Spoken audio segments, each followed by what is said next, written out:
मकर संक्रांति की पौराणिक कथा जो बहुत कम लोग जानते हैं। एक दिव्य और पौराणिक महागाथा। ओम नमः शिवाय। ओम आदित्याय नमः। ओम नमो भगवते वासुदेवाय।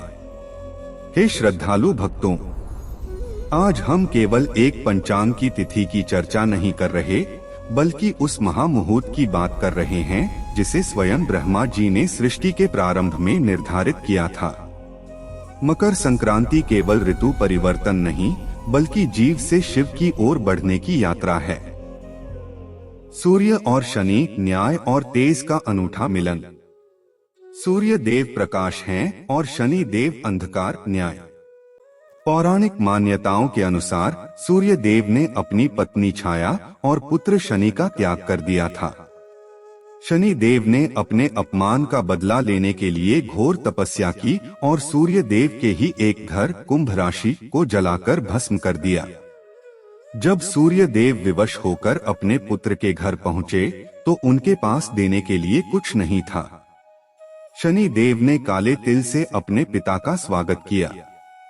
काले तिल की उस आहुति से सूर्य देव प्रसन्न हुए और उन्होंने वरदान दिया, जब भी मैं मकर राशि शनि के घर में आऊंगा, जो भी मुझे तिल अर्पित करेगा उसके जीवन के सारे कष्ट, दरिद्रता और शनि दोष समाप्त हो जाएंगे।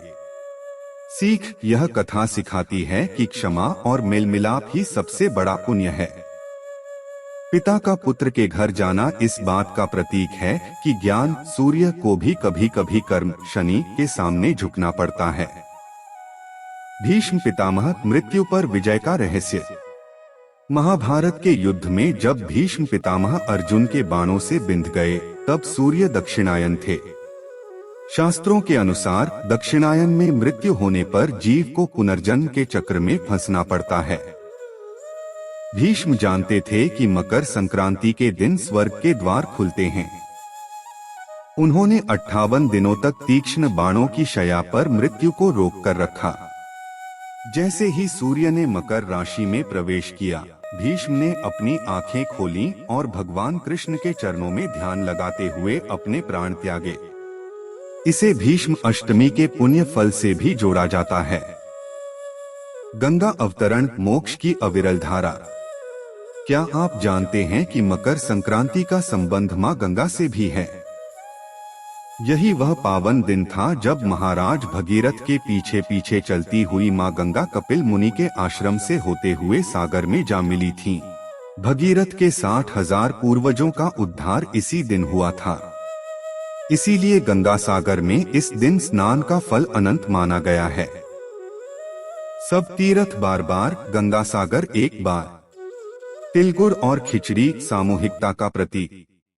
तिल शनि का प्रतीक है जो शरीर को ऊर्जा देता है। गुड़ सूर्य का प्रतीक है जो मिठास देता है। खिचड़ी, इसमें चावल, चंद्रमा, दाल, शनि, मंगल, हल्दी, गुरु और सब्जियां, बुध मिलकर ब्रह्मांड के समस्त ग्रहों को संतुलित करती हैं। जब हम खिचड़ी और तिल गुड़ खाते हैं तो हम ब्रह्मांडीय शक्तियों को अपने भीतर आत्मसात करते हैं। इस दिन क्या करें? विशेष आध्यात्मिक निर्देश। मौन व्रत, यदि संभव हो तो संक्रांति के क्षण में मौन रहें। यह भीतर की ऊर्जा को संचित करता है। काले तिल का दान, यह आपके संचित कर्मों के ऋण को काटता है।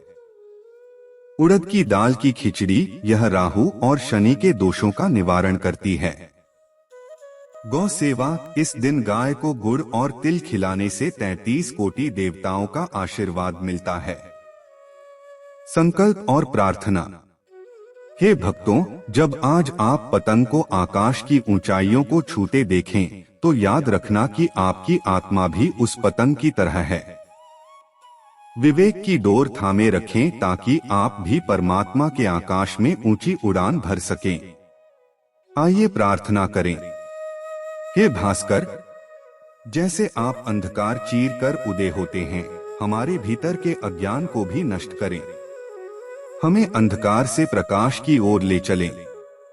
जय सूर्य देव, जय शनि देव। मकर संक्रांति की आप सभी को अनंत शुभकामनाएं।